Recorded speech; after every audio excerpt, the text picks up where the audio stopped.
খালেদা জিয়ার মৃত্যুতে চলছে ৩ দিনের রাষ্ট্রীয় শোক। তার অসামান্য অবদান অম্লান থাকবে ইতিহাসে, ভাষণে বললেন প্রধান উপদেষ্টা। দুপুর ২টায় সংসদের দক্ষিণ প্লাজায় রাষ্ট্রীয় মর্যাদায় বিএনপি চেয়ারপারসনের জানাজা। স্বামীর পাশে সমাহিত করতে চলছে প্রস্তুতি। শেষবারের মতো দেখতে ঢাকার পথে অনেকে।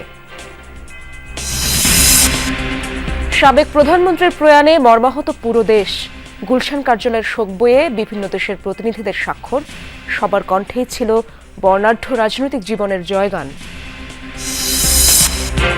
সারা দেশে বেড়েছে শীতের দাপট। জবুথবু উত্তর ও দক্ষিণ পশ্চিমাঞ্চলের জনজীবন।